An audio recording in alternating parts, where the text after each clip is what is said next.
Hello students, तो आज की इस वीडियो में हम समझने वाले हैं टाइप्स ऑफ हाइब्रिडाइजेशन के बारे में। इससे पहले की वीडियो में हमने हाइब्रिडाइजेशन और पोस्टुलेट्स ऑफ हाइब्रिडाइजेशन को अच्छे से समझ लिया था। अगर आपने उस वीडियो को नहीं देखा है तो उसे देख लो ताकि आपको ये वाली वीडियो के कॉन्सेप्ट बहुत ही अच्छे से समझ में आ जाए। तो चलिए शुरू करते हैं टाइप्स ऑफ हाइब्रिडाइजेशन। हमने हाइब्रिडाइजेशन में क्या पढ़ा था? जब दो प्योर एटॉमिक ऑर्बिटल्स का इंटरमिक्सिंग होता है और वहाँ से जो नए एटॉमिक ऑर्बिटल्स बनते हैं उसे हम कहते हैं हाइब्रिडाइजेशन। तो यहाँ पर हम हाइब्रिडाइजेशन के टाइप्स देखेंगे, जहाँ पर हम sp, sp2, sp3, sp3d, sp3d2, sp3d3 hybridisation तक की बात करेंगे। तो चलिए शुरू करते हैं। सबसे पहला टाइप होता है sp हाइब्रिडाइजेशन। sp हाइब्रिडाइजेशन कब कहते हैं, क्या होता है? The mixing of 1s and 1p atomic orbital to produce a new set of hybrid orbital is called sp hybridisation. यानी कि जब एक s ऑर्बिटल और एक p ऑर्बिटल्स आपस में ओवरलैप करते हैं, इंटरमिक्स करते हैं और वहां से जो नए हाइब्रिड ऑर्बिटल्स बनते हैं उसे हम कहते हैं sp हाइब्रिडाइजेशन। जैसे कि आप देख सकते हैं ये s ऑर्बिटल है और ये py ऑर्बिटल है। p के तीन ऑर्बिटल्स होते हैं, px, py और pz। तो यहाँ पर p का एक ऑर्बिटल s के साथ जब इंटरमिक्स होता है तो यहाँ पर इस तरह का कोई स्ट्रक्चर बनता है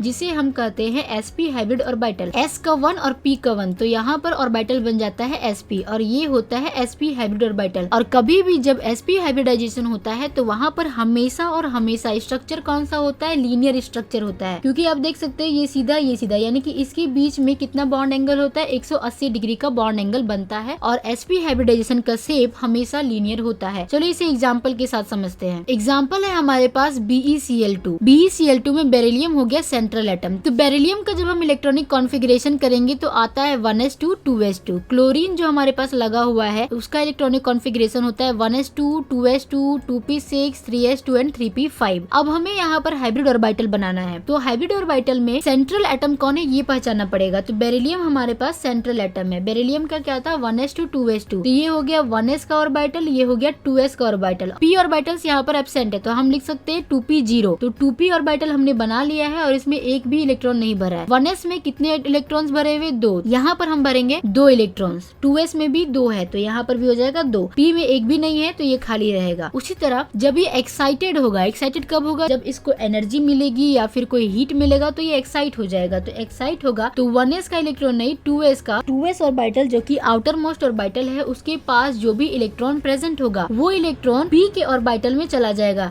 एक्साइटेड स्टेट में एक इलेक्ट्रॉन अपने जस्ट बगल वाले ऑर्बिटल में चला जाता है तो 2s का जो इलेक्ट्रॉन है वो 2p में चला जाएगा और हमारे पास ये बनता है एक्साइटेड स्टेट। और क्लोरीन का जब ऑर्बिटल में भरोगे तो वहाँ पर 3p5 है, यानी कि 3 ऑर्बिटल्स में पहले वाला पूरा भरा हुआ है, दूसरा वाला पूरा भरा हुआ है और जो थर्ड वाला है उसमें केवल और केवल एक ही इलेक्ट्रॉन भरा हुआ है। तो वो इलेक्ट्रॉन क्या करेगा? बेरिलियम के इस ऑर्बिटल के पास जाएगा और उसमें जुड़ जाएगा, यानी कि उसका एक ऑर्बिटल और इसका ये ऑर्बिटल खाली है तो ये दोनों ओवरलैप करेंगे और एक नया ऑर्बिटल बनाएंगे जिसे हम कहते हैं हाइब्रिड ऑर्बिटल। तो एक क्लोरीन इसमें चलेगा क्योंकि हमारे पास 2 क्लोरीन है तो एक क्लोरीन का एक ऑर्बिटल इसके पास गया और दूसरे क्लोरीन का एक ऑर्बिटल इसके पास चला गया। तो ये होता है हमारे पास हाइब्रिड ऑर्बिटल। और क्योंकि कहाँ पर भरा? s ऑर्बिटल लिया और एक p का ऑर्बिटल लिया तो इसे हम कहेंगे sp हाइब्रिडाइजेशन। और कभी भी sp हाइब्रिडाइजेशन देखोगे तो वहाँ पर लीनियर शेप बनता है। आई होप तुम्हें समझ में आ गया होगा। यहाँ पर हमने बेरिलियम का ग्राउंड स्टेट में देखा 1s2 2s2 होता है, उसके ऑर्बिटल्स में हमने सारे इलेक्ट्रॉन्स को फिल कर दिया। एक्साइटेड स्टेट में जब जाता है तो 2s का एक इलेक्ट्रॉन 2p में चला जाता है। और क्लोरीन का जब हम देखते हैं ऑर्बिटल का अरेंजमेंट तो लास्ट वाला जो ऑर्बिटल होता है वो खाली होता है, उसमें सिर्फ और सिर्फ एक ही इलेक्ट्रॉन होता है। तो वो इलेक्ट्रॉन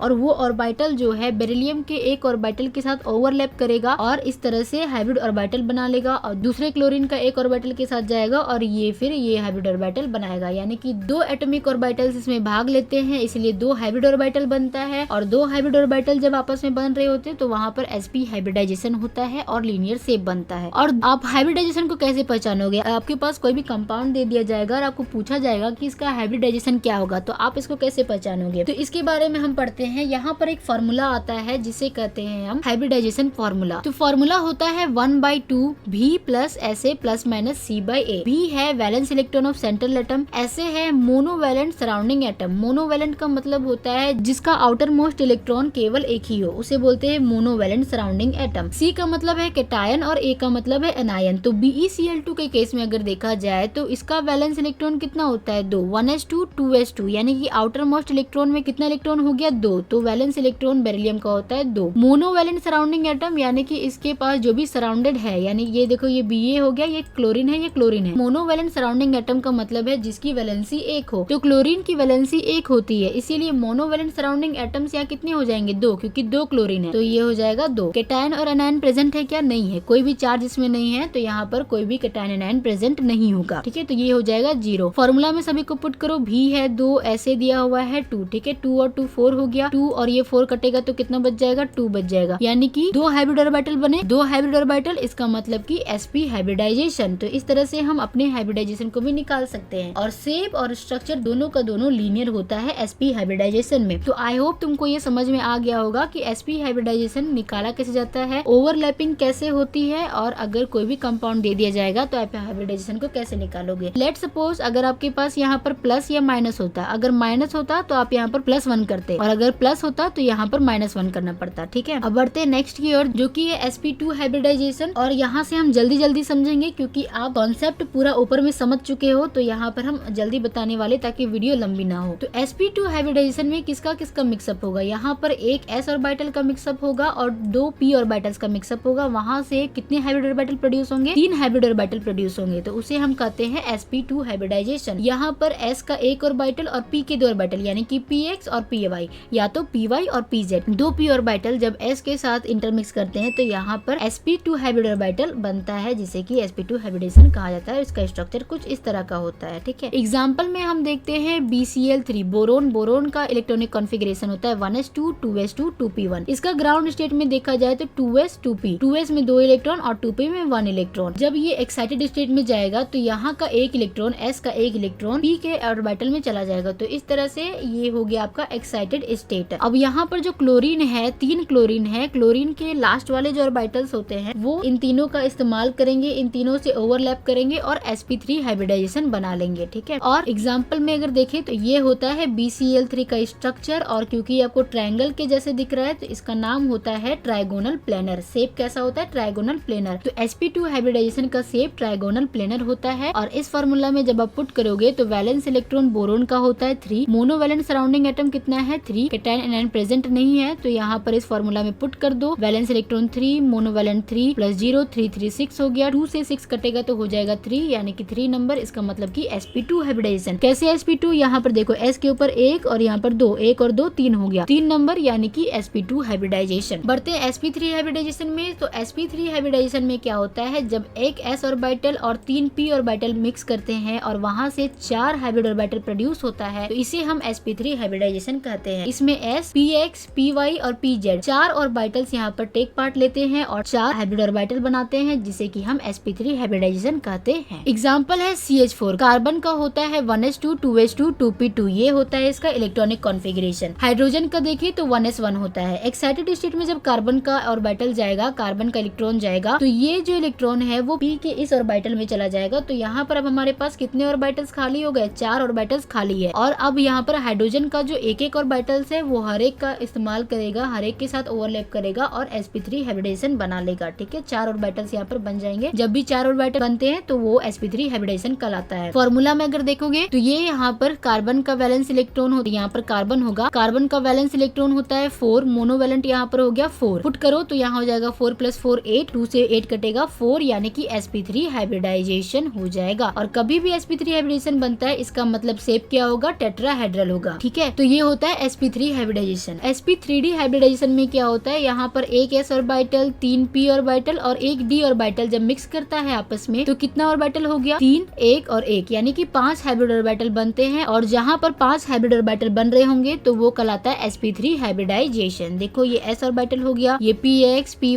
pz 3 p ऑर्बिटल्स हो गए और एक d का, तो यहाँ पर sp3 हाइब्रिडाइजेशन यानी कि 5 हाइब्रिड ऑर्बिटल्स बनते हैं। और इनके बीच का बॉन्ड एंगल भी आप देख सकते हो। एग्जाम्पल क्या होता है sp3d का? PCl5, PCl5 यानी कि फास्फोरस हो गया सेंट्रल एटम। इसका इलेक्ट्रॉनिक कॉन्फ़िगरेशन होता है 1s2 2s2 2p6 3s2 और 3p3। इसको पुट करो लास्ट का 3s और 3p, लास्ट का s और p देखो तो ये हो गया sp। यहाँ पर थोड़ी सी गलती ये है कि ये इलेक्ट्रॉन ज्यादा भरा हुआ है, यहाँ पर ये हटा देना। ठीक है, ये थोड़ा सा गलत है। तो ये क्या हो जाएगा, यहाँ पर 3p3 है तो 3 इलेक्ट्रॉन इसमें पुट है, और जब ये एक्साइटेड स्टेट में जाएगा तो s का ये जो इलेक्ट्रॉन है d में एक्साइट होकर चला जाएगा, तो हमारे पास खाली हो जाएगा sp3d वाला, यानी कि 5 ऑर्बिटल खाली हो गए हैं। और क्लोरीन यहाँ पर 5 है, यानी कि 5 ऑर्बिटल जो है इन पांचों दो का इस्तेमाल करके ओवरलैप करेंगे और बन जाएगा हमारे पास sp3d। ठीक है, ये sp3d2 का एग्जाम्पल है, गलती से यहाँ पर लग गया है, ये एग्जाम्पल मत देखना। उस तरह के ऑर्बिटल्स को आप बना करके बना सकते हो। ठीक है, अगर इसका फॉर्मूला में देखा जाए तो फास्फोरस का वैलेंस इलेक्ट्रॉन होता है 5। कैसे? प्रिंसिपल क्वांटम नंबर 3 और 3। तो आप जानते हो कि यहाँ पर ऊपर वाला को जोड़ देंगे, 2 और 3 हो गया 5। तो वैलेंस इलेक्ट्रॉन फास्फोरस का होता है 5। कितने एटम्स लगे हुए इसमें? 5 लगे हुए। डायटोमिक नहीं होना चाहिए, मोनोवैलेंट होना चाहिए। ठीक है, तो यहाँ पर ये हो गया मोनोवैलेंट 5। कैटायन एनायन प्रेजेंट नहीं है तो 5 + 5 यानी कि 10। जब काटोगे तो हो जाएगा 5 यानी कि sp3d 1 3 4 और 1 5 sp3d। और sp3d का शेप होता है ट्राइगोनल बाइपिरामिडल। pCl5 का स्ट्रक्चर कुछ इस तरह का दिखता है। तो ये याद रखना कि अगर आपके पास कौन सा हाइब्रिडाइजेशन है, हाइब्रिडाइजेशन के हिसाब से आप शेप याद कर लेना तो आपको पता चल जाएगा। हाइब्रिडाइजेशन सबसे पहले निकालो, उसके बाद निकालने के बाद आप उसका शेप बता सकते हो, स्ट्रक्चर बता सकते हो। ठीक है, sp3d2 हमारे पास लास्ट है। क्या होगा इसमें? एक s ऑर्बिटल होगा, 3 p ऑर्बिटल्स होंगे और d के 2 ऑर्बिटल्स होंगे। जब ये 6 ऑर्बिटल्स मिलेंगे तो यहाँ पर 6 हाइब्रिड ऑर्बिटल्स बनने वाले हैं और इसे हम कहते हैं sp3d2 हाइब्रिडाइजेशन। तो यहाँ देखो s ऑर्बिटल है px py